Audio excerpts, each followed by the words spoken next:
Olá pessoal, mais uma vez é um prazer recebê-los aqui no nosso canal, dessa vez para mais um estudo, e hoje nós vamos falar sobre o crescimento em Cristo.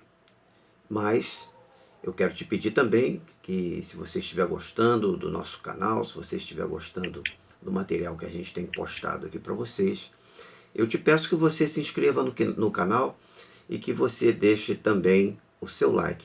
Assim você vai me ajudar a propagar um pouco mais desse material que a gente tem produzido aqui. Você vai ajudar esse trabalho, tá ok? Posso contar com a sua ajuda, assim como você também pode contar com o nosso trabalho. Vamos então ao nosso estudo? Vem comigo!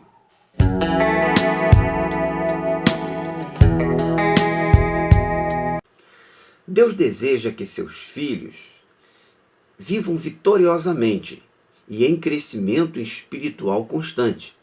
Uma criança, quando nasce, ela precisa de tratamento, ela precisa de ter acompanhamento, ela precisa de ter uma alimentação saudável, ela precisa de uma série de coisas para que ela possa se desenvolver, para que ela possa crescer, para que ela possa chegar à idade adulta e assim até que ela alcance o objetivo final na sua vida cristã, que no caso é atingir a estatura perfeita de Jesus Cristo, o nosso Senhor. Para isso, várias coisas são necessárias para que esse crescimento ele ocorra e ocorra dessa forma. Assim como eu disse que nas crianças, né, a criança, o seu crescimento, ela é dividida em etapas, né? Você tem a primeira infância, a segunda infância, e aí para cada etapa dessa na vida da pessoa, até que ela atinja a sua maturidade como pessoa, ela vai recebendo um tratamento de acordo com a etapa que ela está vivendo.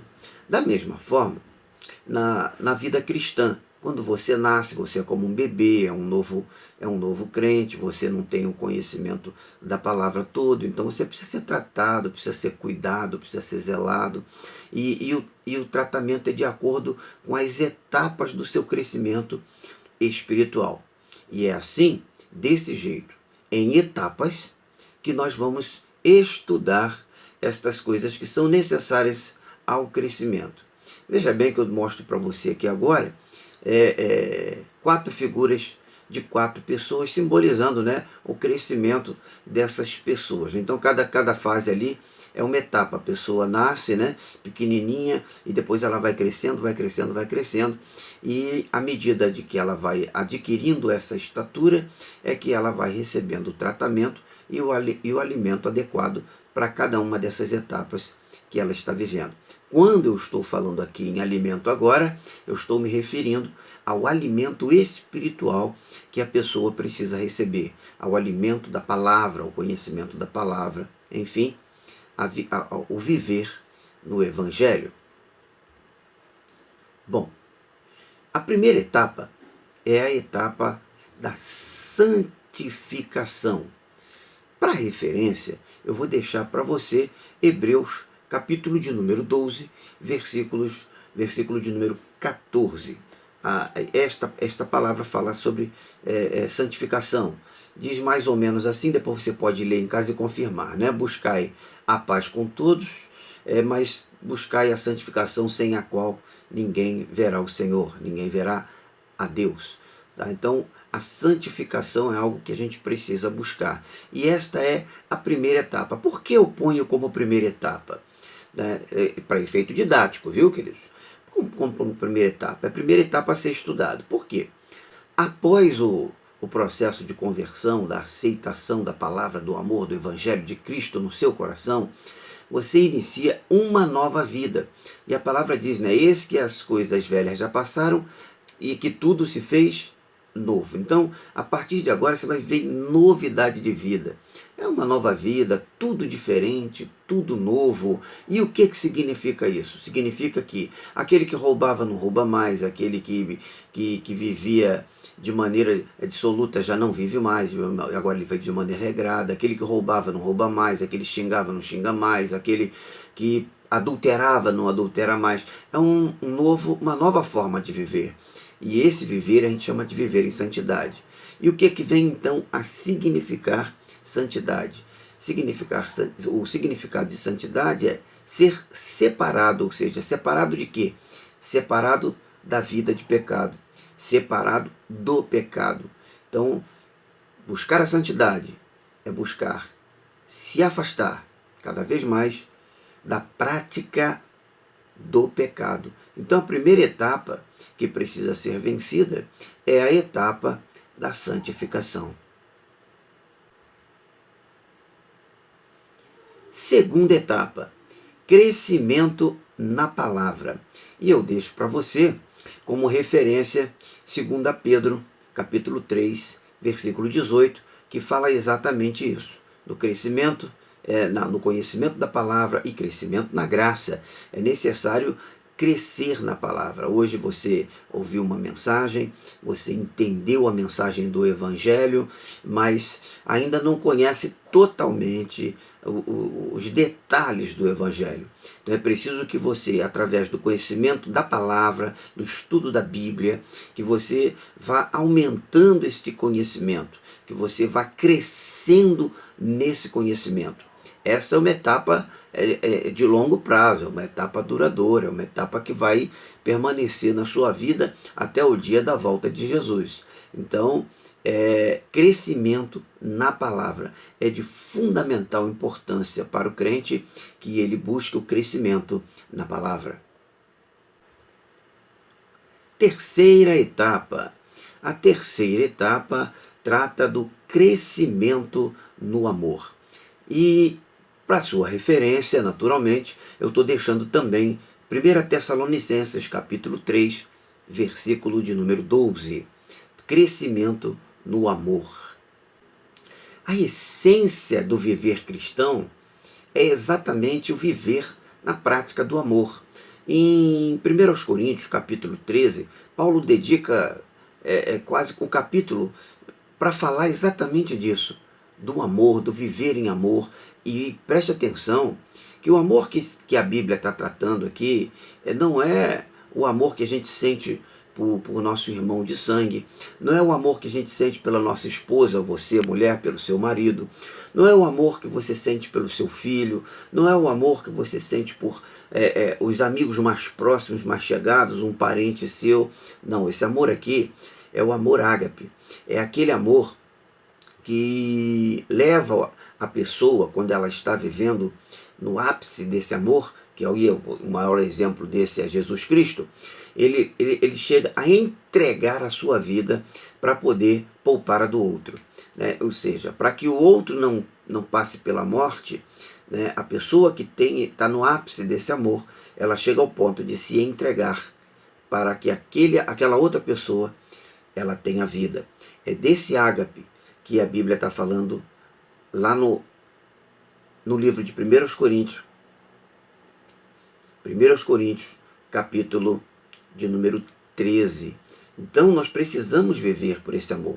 E entenda que amor não é ficar passando a mãozinha na cabeça das pessoas. Não, há momento que as pessoas precisam de um carinho, há momento que as pessoas precisam de um afago, há momento que a pessoa precisa de um abraço, mas também há momentos que a pessoa precisa de uma repreensão, há momentos que ela precisa de uma admoestação, há momentos que ela precisa de receber uma repreensão, há momentos que ela precisa de um ensino, enfim. Como um pai trata de um filho, como uma mãe trata de um filho, e esse é um amor maior que você pode conhecer, é o amor de um pai, de uma mãe por um filho, mas mesmo amando esse filho, o pai, para que ele tenha uma personalidade bem feita, que ele tenha um caráter muito bem moldado e trabalhado, é preciso que, de vez em quando, o pai tem que dar uma correção no filho, não é isso? A mãe tem que dar uma correção no filho, né? Tem mãe que corrige até toda hora, mas é necessário que o irmão, perdão, é necessário que o filho receba a correção, receba a admoestação, receba aquilo que a gente chama vulgarmente, né? Receba o cajado, né? É que é a cajadada, né? Receba o cajado, que é aquela palavra de exortação, para que ele possa endireitar os seus caminhos e continuar caminhando no caminho reto do Senhor, no caminho reto de Deus. E isso é a prática do amor. Eu preciso me preocupar comigo, mas eu preciso me preocupar também igualmente com o meu irmão. Devemos entender que o amor não é algo teórico. O amor é algo que a gente precisa viver na prática. O amor é algo prático, porque o amor ele gera boas ações. O amor ele tem que ter alguma ação, que através da tua ação as pessoas elas vão perceber que você está praticando o seu amor. Tá? Então o amor não é só teoria. Eu amo meu irmão, mas na hora que o irmão precisa realmente, que você dê a mão a ele e o suporte, quer de você. E aí você não está lá, aí você não aparece, né? Existem outras prioridades e você não prioriza então o seu irmão. É necessário que haja o amor, ele sempre vem acompanhado de boas ações. Eu não estou falando aqui de dar esmola, nem nada disso não, estou falando de fazer o bem. Fazer o bem, não é ser bom. Você também tem que ser bom, mas não basta ser bom. Ser bom sem fazer o bem, você vai estar negando a palavra. Você tem que ser bom, mas fundamentalmente fazer o bem. Nem sempre dar uma esmola, você está fazendo bem para alguém. Reflita nisso. Quarta etapa, para encerrar as etapas que eu tenho para apresentar aqui para você, é a etapa que a gente entende que é necessário o seu entendimento do conhecimento.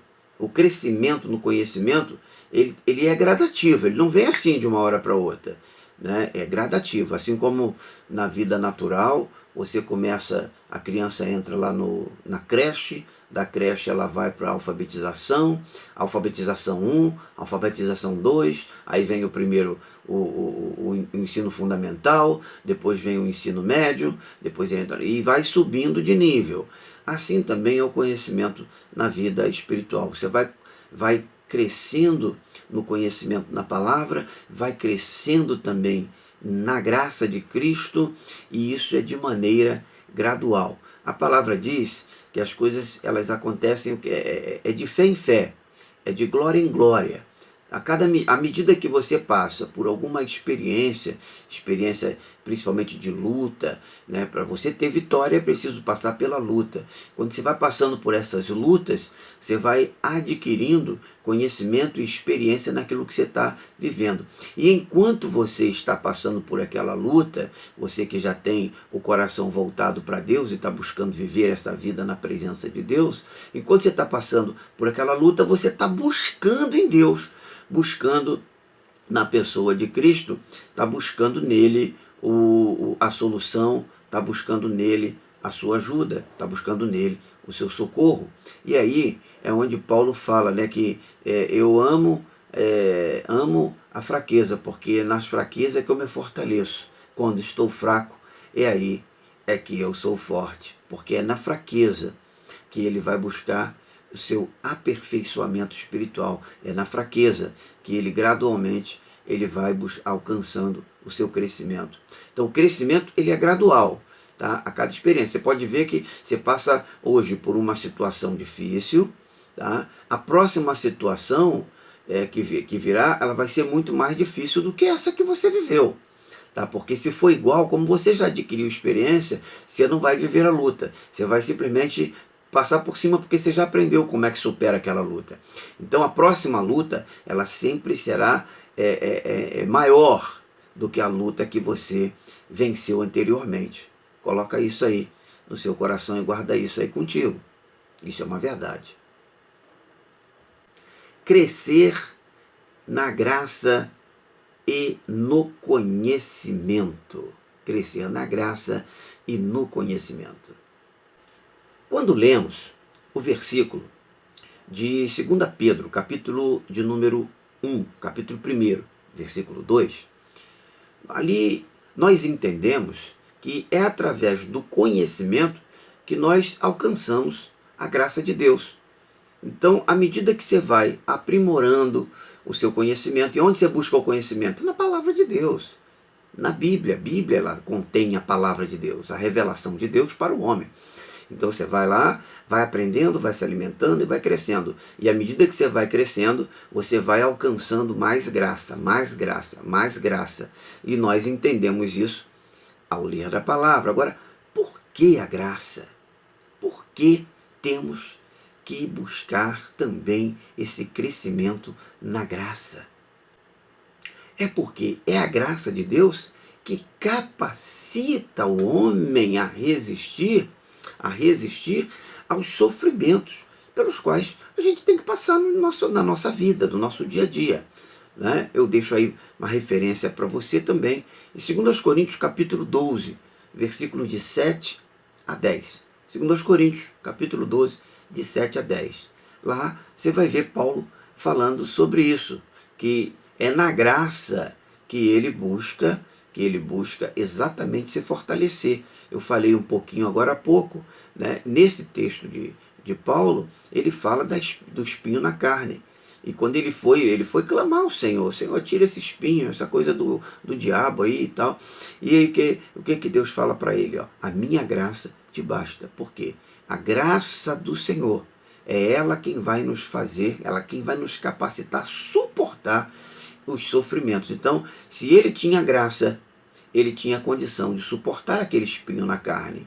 Deus não colocou o espinho para ele sofrer, mas Deus colocou o espinho, ou permitiu o espinho, para que ele pudesse, através da graça, aprender a suportar aquele espinho, até o momento que aquele espinho já deixou de ser incômodo, porque a graça ela superabundou na vida de Paulo, e o espinho, você não vê nas passagens, nos escritos de Paulo, esse caroço continua me incomodando, chorando, se lamentando, lamuriando por aí. Não, você não vê isso nos escritos de Paulo, muito pelo contrário. Você vê um homem forte e sempre disposto a pelejar a luta, as batalhas do exército de Cristo.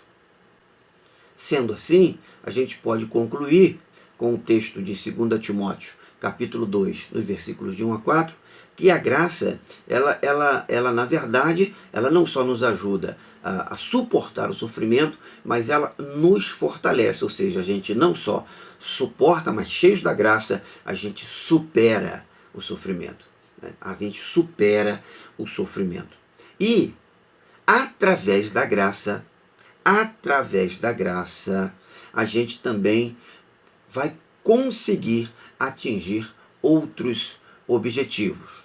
Pois não? Então veremos. Primeiro, alcançar a maturidade espiritual. Alcançar maturidade espiritual. 1 Coríntios, capítulo 13, versículo de número 11, é a minha referência que eu deixo para você. Então nós alcançamos a maturidade espiritual. Nesse versículo da referência, você verá que Paulo, ele fala então, que quando eu era menino, eu agia como menino, fazia as coisas de menino. Mas agora que eu já sou um homem, eu tenho que agir como um homem, com as coisas de homens. Né? Ou seja, quando você entra, o que significa isso? Você chega no Evangelho, você chega um bebê, um menino, aquela primeira imagem que eu mostrei para vocês aqui na tela, do bebê no coração, envolto no coração, ou seja, recebido com amor. Então, mas você vai crescendo, então você tem que sair de dentro daquela bolha.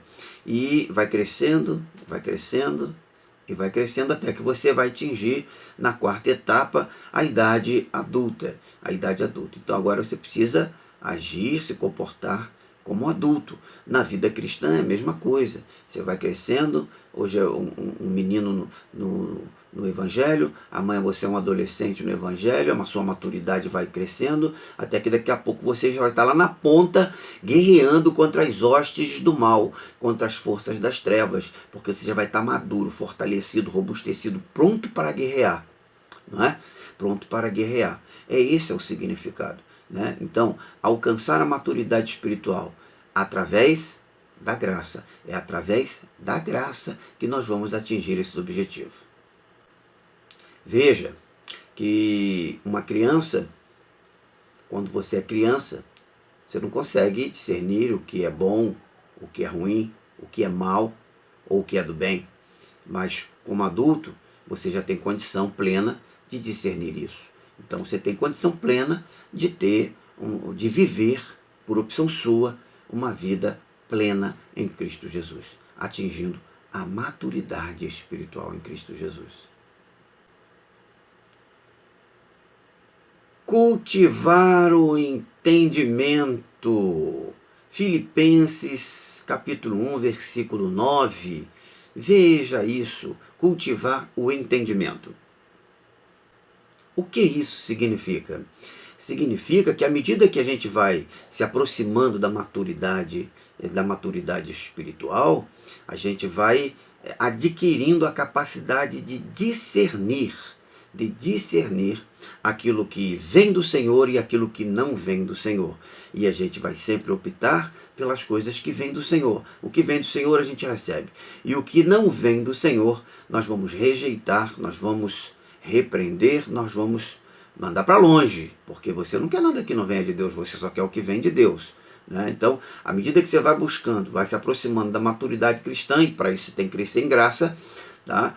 E aí, então, e no conhecimento, crescer em graça e no conhecimento. À medida que você vai se aproximando dessa maturidade, você vai adquirindo esta capacidade de discernir o que vem do Senhor e o que não vem do Senhor. E então, tendo esse discernimento, você vai ter condição plena de rejeitar aquilo que não vem do Senhor, recebendo apenas o que não vem do Senhor, o que vai fazer com que você não vá viver de emoções momentâneas, porque o que vem do Senhor vem de forma definitiva para a sua vida, né? Vem para te abençoar, é o que vem de Deus. Por último, a graça também ela vai nos ajudar a perseguir o ideal cristão. Está descrito em Efésios capítulo 4, versículo 13, que é atingirmos a estatura de varão perfeito, a estatura de Cristo Jesus, nosso Senhor. Esse é o objetivo, esse é o ideal. A graça, ela vai nos ajudar a chegar até esse ideal. Então, por essa razão, nós temos que crescer, tanto no conhecimento, mas também na graça do Senhor. O verdadeiro crescimento. O novo crente que se mostra interessado no seu crescimento espiritual, ele alcança a graça do Senhor Jesus. E além disso, ele alcança também a poderosa ajuda do Espírito Santo na sua caminhada, na busca do seu objetivo. É necessário que esta ajuda ela seja uma ajuda frequente, para que, na verdade, ele não se torne mais um menino, que ele deixe de ser um menino e verdadeiramente venha a viver numa vida madura, na sua vida espiritual. Eu vou deixar uma referência para você poder se basear melhor em Hebreus capítulo 5, versículo de número 12. Hebreus 5, versículo 12. Participação das veredas mais profundas do Evangelho. Com a ajuda do Espírito Santo e com a graça, o novo crente, ele então passa a ter uma participação das veredas mais profundas do Evangelho. Como referência, eu deixo para você estudar um pouco mais Hebreus capítulo 6, versículos 1 e 2, de 1 a 2. O que significa isso? Significa que ao crescer no conhecimento da palavra, o crente ele vai aprendendo a aplicar esta palavra na sua vida, no seu dia a dia, sabendo sempre discernir o bem do mal e assim dando prosseguimento à sua caminhada rumo à maturidade espiritual. Seguir as veredas da justiça. Deixo também essa referência de Provérbios capítulo 12, versículo 28. O escritor da epístola de Hebreus dá ênfase especial à maneira de o cristão seguir o caminho certo. Portanto, nós também, pois estamos rodeados de tão grande nuvem de testemunhas, deixemos todo o embaraço e o pecado que tão de perto nos rodeia e corramos com paciência a carreira que nos está proposta, olhando para Jesus, o autor e consumador da fé, o qual, pelo gozo que lhe estava proposto, suportou a cruz, desprezando a afronta e assentou-se à destra do trono de Deus. Hebreus capítulo 12, versículo de 1 a 2. Versículo de 1 a 2. Existem três aspectos importantes nestas recomendações, as quais devemos destacar aqui agora para você. Primeiro, uma grande nuvem de testemunhas. Essas testemunhas, elas também estão descritas no capítulo anterior, e significa que devemos olhar o exemplo delas, exemplo de fidelidade, sacrifício, fé, coragem, amor e perseverança. 2. Deixando todo o embaraço. Todo cristão é assediado continuamente pelo pecado, principalmente pelo pecado de incredulidade. Esta incredulidade parece ser o pior de todos. O pior de todos. Terceiro, olhar para Jesus. Ele é o autor e consumador da fé. Essa visão só acontece através da fé. Por fé, o crente pode olhar para Jesus e seguir o seu exemplo. Viver o Evangelho é viver pela fé. É crer, é acreditar. Você não vai ver fisicamente com esses olhos que você tem, tá? A pessoa de Jesus ou mesmo a pessoa do Espírito Santo, mas você pode senti-lo através da sua fé. Você pode sentir a presença do Espírito Santo utilizando a sua fé. É pela fé. A vida com Deus é pela fé. Precisamos aprender a viver pela fé, a buscar a maturidade cristã na vida do crente, é exatamente desenvolvimento também na sua fé. Arraigados em Cristo. Deixo como referência Efésios capítulo 3, versículo de número 17. Para que o crente cresça e ele continue na sua caminhada, sem se desviar da fé, é necessário 3 situações. Primeira, que Cristo habite em seu coração. É necessário que verdadeiramente Jesus Cristo faça morada dentro do seu coração, que ele habite no seu coração. Se Jesus Cristo estiver habitando no seu coração, se você estiver realmente com ele dentro de você, tá? Você vai conseguir chegar ao objetivo da sua maturidade. Segundo, é necessário que você esteja arraigado com Deus.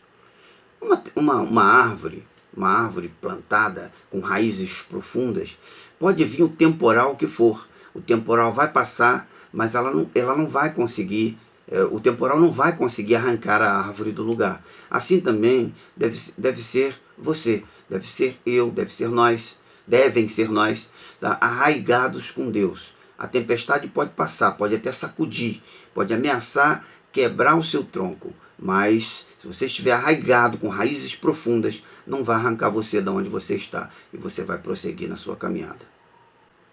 E terceiro, é necessário que esteja fundamentado no amor. Sem o amor, não dá. A própria palavra diz, né? Aquele que não ama não conhece a Deus, porque Deus é amor. você precisa estar fundamentado nesse amor. E qual o amor? O amor que eu citei aqui nessa lição, o amor que que Paulo fala através de 1 Coríntios capítulo de número 13. Né? Então, é esse amor que é o ágape, o amor que te constrange, né? O amor que você, eu vou escolher amar fulano, ciclano, porque ciclano é bonito, beltrano é feio, eu não vou amar fulano que é feio, não. O ágape é aquele a quem se aproxima de você, é o teu próximo, né? É o teu próximo, é aquele que tem necessidade do amor de Deus, necessidade de conhecer a pessoa de Cristo, necessidade de salvação, necessidade de abandonar pecado, necessidade de conhecer a palavra, necessidade de ter experiência com Deus. Esse sim é quem você precisa se aproximar para dar para ele a palavra que ele precisa. Estando fundamentado no amor, você será capaz de vencer as tentações, que a cada dia elas vêm, e cada vez mais forte. As tentações, você vencerá as tentações porque você vai estar arraigado no amor de Deus. E assim você alcançará a perfeição em Cristo Jesus, ou seja, a estatura perfeita de Cristo Jesus, nosso Senhor. A atividade é simples. Veja bem, observe quais os pontos que você precisa dar mais atenção para melhorar seu crescimento espiritual. Anote-os e tome o compromisso de orar e pedir a ajuda do Espírito Santo para vencer todas essas situações que você vai anotar aí nesse papel, tá ok? Eu fico por aqui, muito obrigado pela sua atenção, pela sua presença aqui conosco, conte comigo.